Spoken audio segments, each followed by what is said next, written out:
Merci. C'est un exercice toujours périlleux de clore. Parce que dans ce concept de clore, il y a une dimension de synthèse. Et la synthèse est évidemment extrêmement difficile vu la richesse de tout ce qui a été dit, analysé, commenté. Et je ne pense pas que je sois pleinement compétent pour aller dans ce sens-là. Et puis, il y a aussi le sens dans clore, le sens de mettre fin. Et je ne crois pas que ce soit l'objectif également. Je crois que je construis une forme de transition à partir de ce que j'ai compris pour relancer cela dans la salle. Et puis, il y a les risques. Hein. Il y a le risque énoncé par Bernard Giraud tout à l'heure, la déconnexion avec les producteurs. Vous avez tous été des producteurs aujourd'hui, et il faut que j'évite cette déconnexion. Et il y a un autre risque, qui est celui de la répétition. Alors, je dis tout ça très brièvement pour dire que je n'ai pas une tâche facile, mais que je vais essayer de m'y atteler. Et d'abord, je voudrais vous remercier pour l'honneur que vous me faites, la Fondation Farm,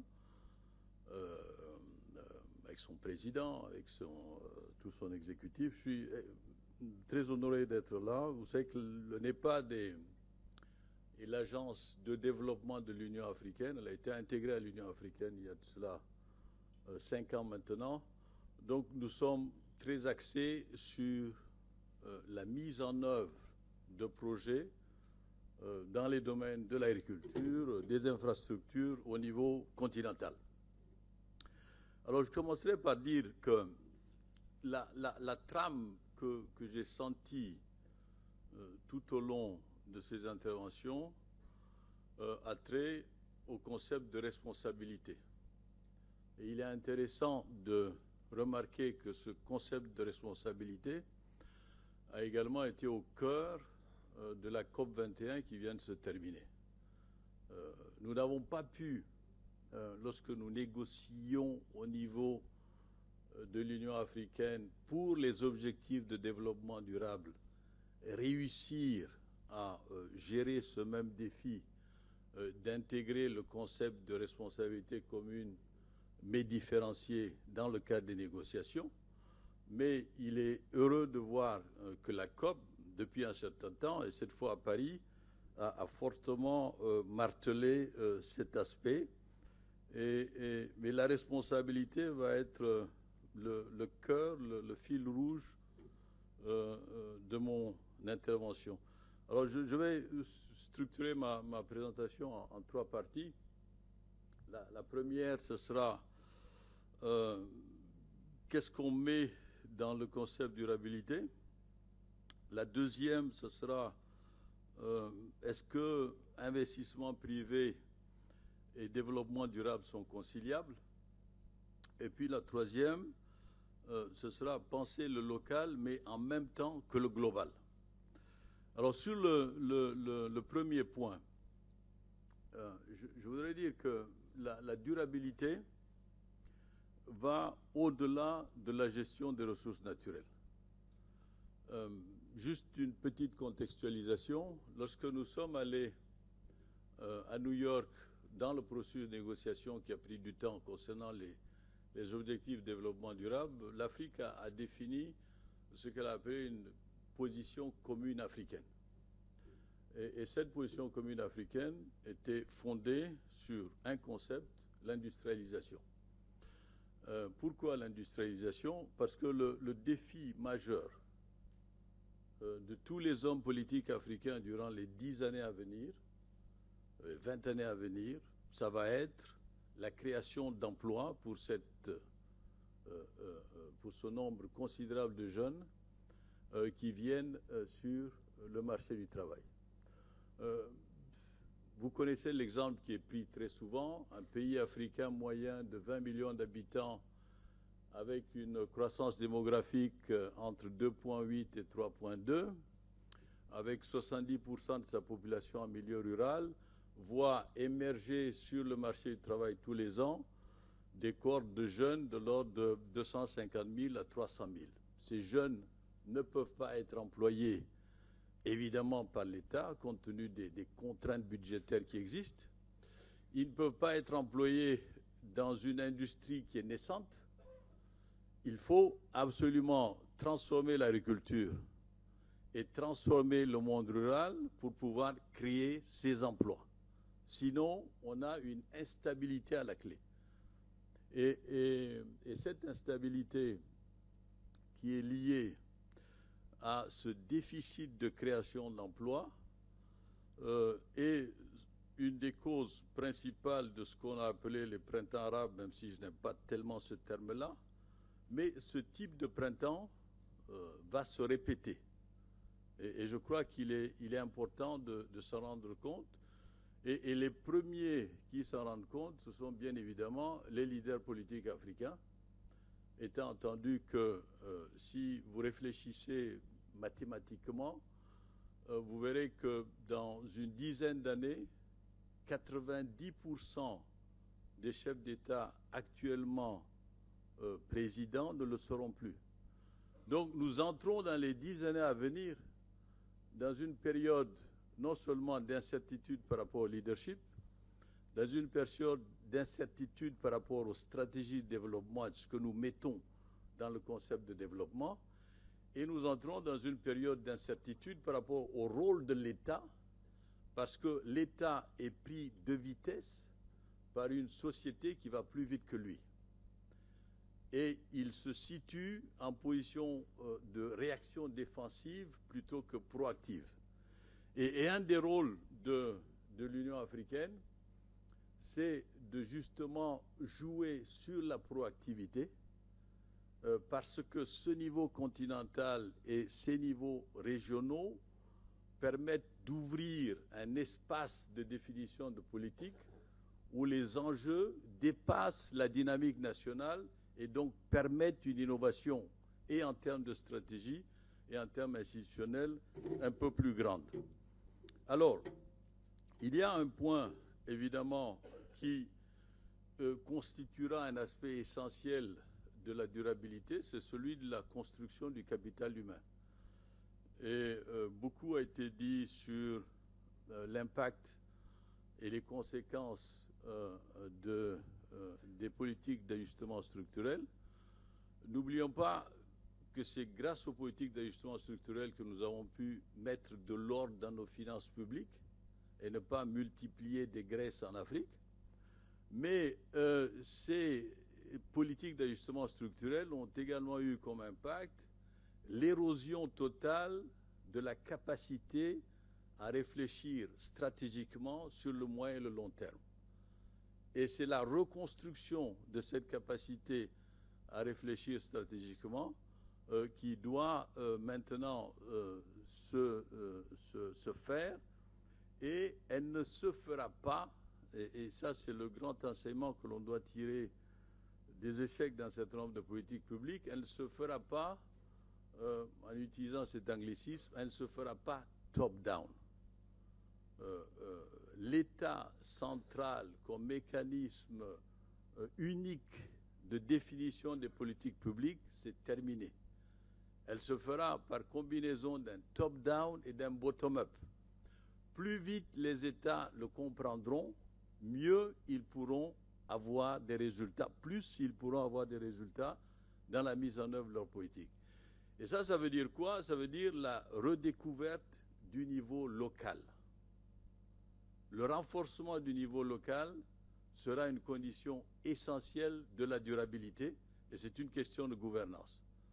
Donc il est important, lorsque nous faisons face à un État qui n'a pas la même vitesse que sa société à répondre à des questions que nous avons abordées, il est important de redonner au niveau local cette dimension. Alors, en revenant à ce que je disais plus tôt, il y a deux points d'entrée qui pourront permettre la réforme de nos États nationaux. Le premier, ce sera le niveau régional, Et le deuxième, ce sera le niveau local. Et évidemment, le troisième, ce sera l'implication dans les processus de définition des politiques publiques du secteur privé. Pendant 50 ans, comment étaient définies les politiques publiques? Par un binôme. Et ce binôme était constitué par les gouvernements et par les donateurs.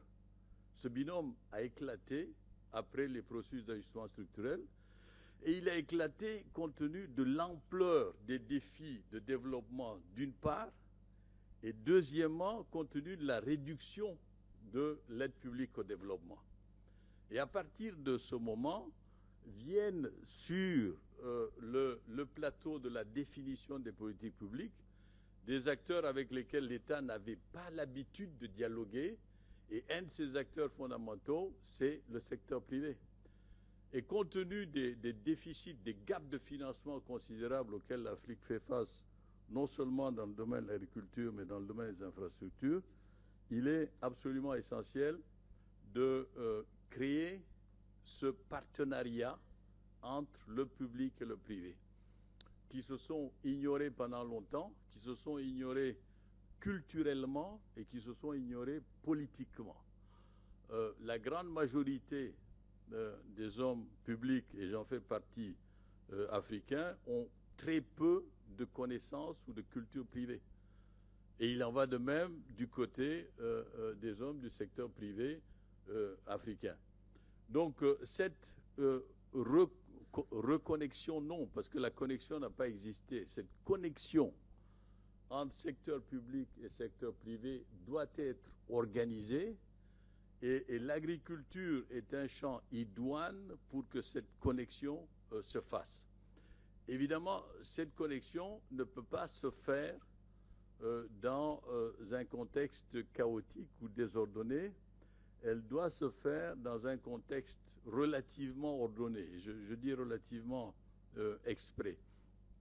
Parce que si l'attraction du secteur privé se fait dans un contexte où les mécanismes de régulation appropriés n'ont pas été définis, évidemment, on va assister à tout un tas de conséquences sur lesquelles je n'ai pas le temps de m'attarder ici, mais que vous connaissez parfaitement.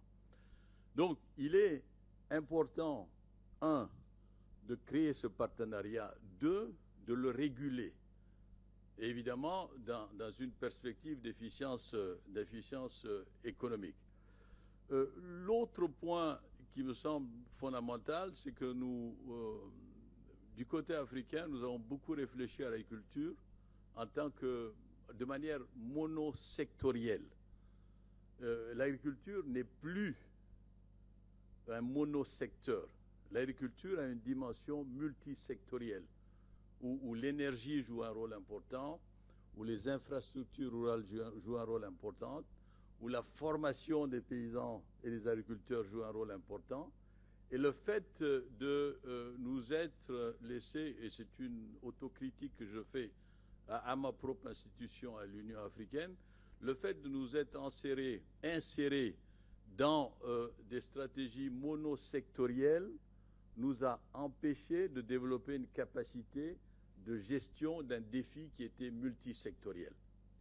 Et nous avons tiré les conséquences de cette position. Et c'est ainsi que lors de la réunion de l'Union africaine de Malabo l'an dernier, il a été adopté une déclaration de Malabo qui se substitue au PDDA que vous connaissez tous et qui met l'accent sur cette plurisectoralité. Et en même temps, elle a permis de définir un instrument qui est un cadre de résultats qui nous permettra de savoir qu'est-ce que produisent nos stratégies de développement agricole. Lorsque je suis arrivé au Népal en 2009 et que j'ai demandé à nos équipes agriculture, dans ce que vous réalisez à travers le PDDA, pouvez-vous me dire, en termes d'impact, quels sont les 3, 4, 5 grands impacts que vous avez pu avoir? Et comme il n'y avait pas de cadre de résultats, on ne pouvait pas évaluer les impacts. Donc, il est extrêmement important, depuis Malabo l'an dernier, de mettre le focus sur cet instrument qui est un cadre de résultats et qui va nous permettre de savoir quels sont les résultats que nous obtenons à travers nos stratégies de développement agricole. Alors, je suis en même temps coprésident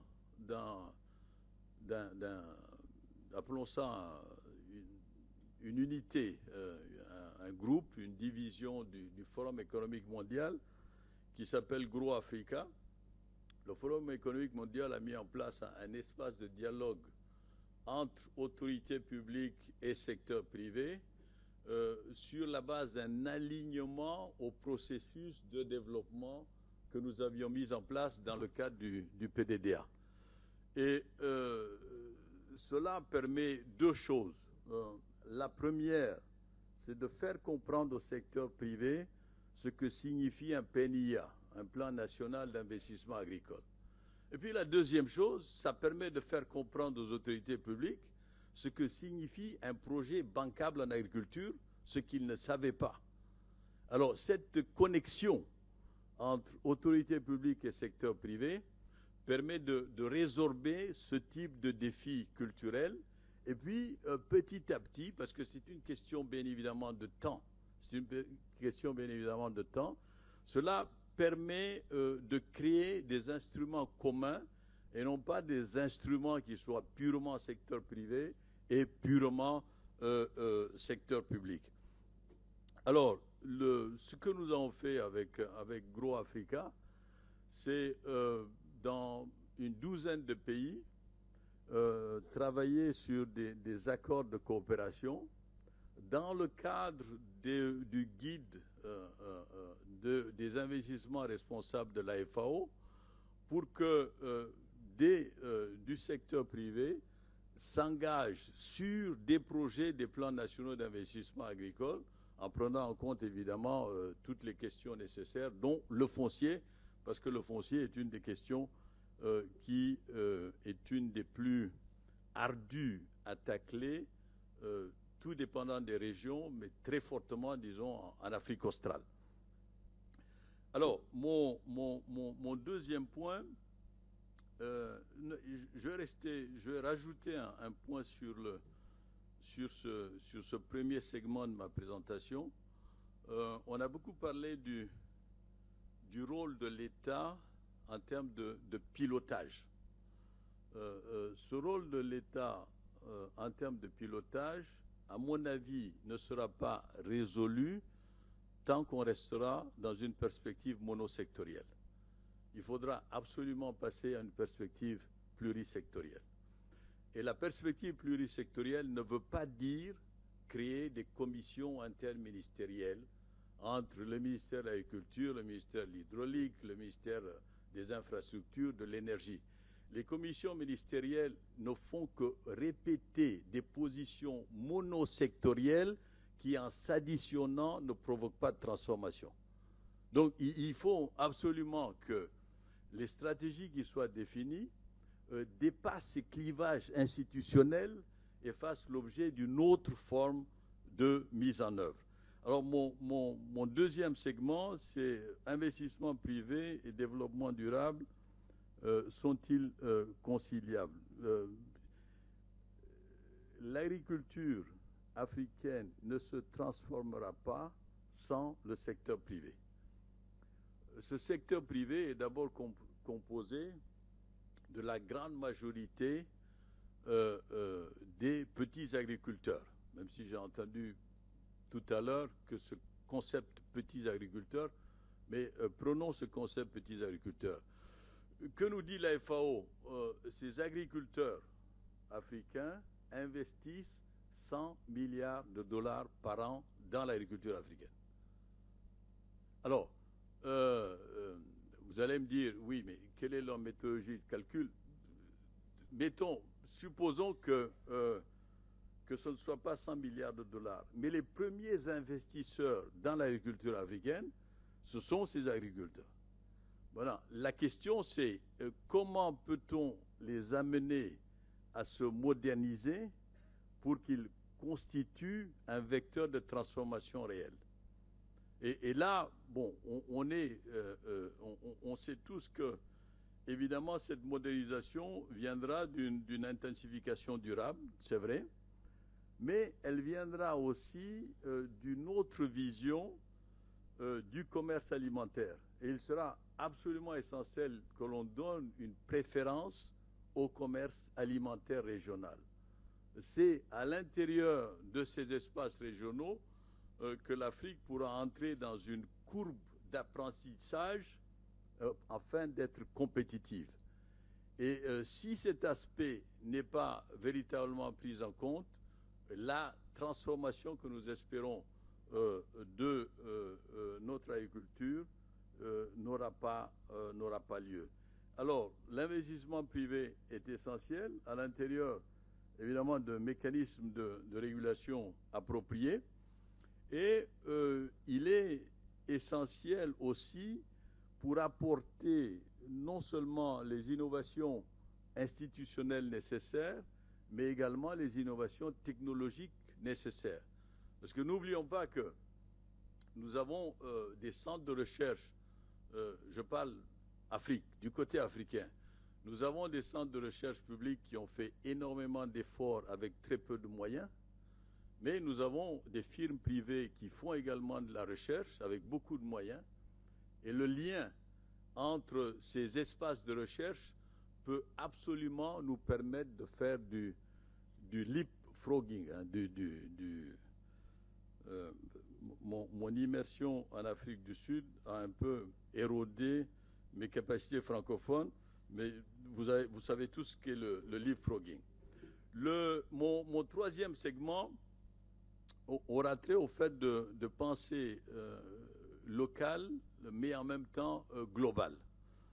Et là, je voudrais m'attarder quelque peu sur la question du changement climatique et insister sur le fait que l'adaptation, absolument, le renforcement des capacités des communautés locales dans leur capacité d'adaptation, absolument, mais il n'est pas question de créer des îlots de capture de carbone. L'idée, ce n'est pas de créer des îlots de capture de carbone. L'idée, c'est de viser à terme l'industrialisation. Et viser à terme l'industrialisation, ça va bien évidemment demander qu'on adoptera des systèmes d'adaptation et on privilégiera ce qu'on appelle aujourd'hui l'agriculture intelligente, Climate Smart Agriculture, bien évidemment, mais il ne faut pas que l'on essaye de se figer dans une position de création d'îlots de capture de carbone. L'autre point, c'est que si on regarde les chiffres de l'International Land Coalition, on voit que les achats de terre pour produire des biocarburants correspondent à 2/3 des contrats. Alors, il y a évidemment je ne questionne pas la légalité des contrats, mais ce que je dis, c'est que même s'il y a des processus vertueux à l'intérieur de ce mécanisme, il faut être conscient des risques que ça peut représenter. Et je crois que être conscient des risques que ça peut représenter, ça amène à réfléchir différemment la question foncière. Quand un pays définit une politique foncière sans que cela ait fait l'objet d'un processus consultatif, les risques qui sont à la clé de ce processus sont extrêmement importants et peuvent à terme créer des conditions d'instabilité sociale. Alors, en conclusion, je voudrais m'attarder sur 4 points. Le premier, c'est que ma brève expérience de Premier ministre m'a appris que la définition de politique publique n'est pas toujours un processus rationnel. et que la rationalité peut exister, mais il y a également une autre rationalité, entre guillemets, qui est celle des rapports de pouvoir qui existent. Et la rationalité des rapports de pouvoir doit être intégrée. Et un des rôles importants des gouvernements africains dont beaucoup sont conscients, c'est l'anticipation des changements dans les rapports de pouvoir afin d'adapter leur processus de définition de politique publique. Parce que sans anticipation, il n'y a pas de création de conditions de la stabilité. Et vu les attentes d'une population extrêmement jeune, qui, à l'heure des smartphones, compare immédiatement son niveau de vie avec des niveaux de vie globaux. On parlait avec le président tout à l'heure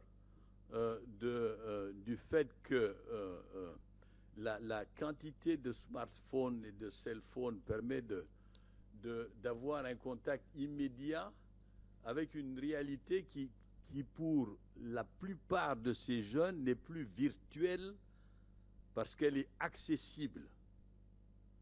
À partir du moment où cette réalité est accessible, leurs attentes sont considérables. Et leurs attentes sont considérables vis-à-vis de l'État. Et il est dans l'intérêt de l'État de puiser dans cette force de la jeunesse pour la transformer en petite et moyenne entreprise. Et il a été souvent question de petites et moyennes entreprises. Et je crois qu'une des clés de notre transformation agricole va être de transformer nos agriculteurs en micro-méso-entrepreneurs et à leur faire comprendre que l'agriculture, c'est un business qui peut leur permettre d'envoyer leurs enfants à l'université et qui ne soient plus considérés, comme le disait mon frère tunisien, comme des gueux. Il est absolument nécessaire de projeter cette image. Et cette image, elle passe par la considération des agriculteurs comme faisant entièrement partie du secteur privé. Et c'est là où la complémentarité avec les grandes firmes est essentielle. Parce que ces grandes firmes ont un savoir-faire considérable qui, lors de leurs interventions régulées, peuvent permettre un transfert. Et là, on n'est plus, comme disait Bernard Giraud, on n'est plus dans la question de est-ce que les finances sont équilibrées. On est dans un enjeu de gouvernance globale. Et c'est dans cet enjeu de gouvernance globale, je crois que nous devons nous inscrire. Et l'agriculture est évidemment, et bien évidemment, un espace qui peut nous permettre de préfigurer de ces mécanismes de gouvernance globale. Et la COP21 a été un extraordinaire signe positif de cette anticipation d'une gouvernance globale à venir, même si on peut critiquer de mille manières différentes, parce qu'il y a une prise de conscience qu'au-delà de la simple ressource financière, le développement, c'est aussi une accumulation de connaissances. Merci.